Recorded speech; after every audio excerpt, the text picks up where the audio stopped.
মন খারাপের সময় শয়তান তোমাকে 5টা মিথ্যা কথা বলে, আর আল্লাহ কি বলেন তার জবাবে? 1. তোমার বদলানোর সময় শেষ, আর কিছুই হবে না। শয়তান চাই তুমি ভাবো তোমার আর ভালো হওয়ার সুযোগ নেই, কিন্তু আল্লাহ বলেন মানুষ নিজেকে বদলানোর চেষ্টা করলে আমিও তার অবস্থা বদলে দেই। সূরা আর-রাদ। 2. তুমি এত গুনাহ করেছো, আল্লাহ তোমাকে আর ক্ষমা করবেন না।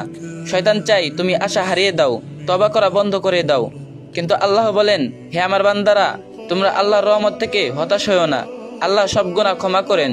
সূরা আজ-জুমার। 3. তুমি কিছুই না, তোমার জীবনের কোনো দাম নেই।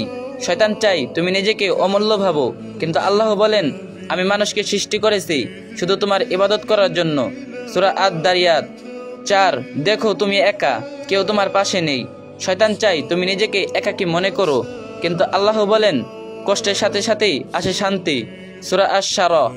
5. তুমি কখনোই ভালো হতে পারবে না। শয়তান চাই তুমি চেষ্টা করা ছেড়ে দাও, কিন্তু আল্লাহ বলেন যারা আমার পথে চেষ্টা করে আমি অবশ্যই তাদেরকে পথ দেখাই। সূরা আল-আনকাবুত। শেষ কথা, শয়তানের ফাঁদে পা দিও না, তুমি যতই ভেঙে পড়ো না কেন, আল্লাহ তোমাকে কখনোই একা ফেলেন না, সবসময় তোমার অপেক্ষা করে থাকে তোমার ফিরে আসার জন্য। এই ভিডিওটি আরেকজনের সাথে শেয়ার করুন, আর যে যত পারেন কপি লিংক করে দিন।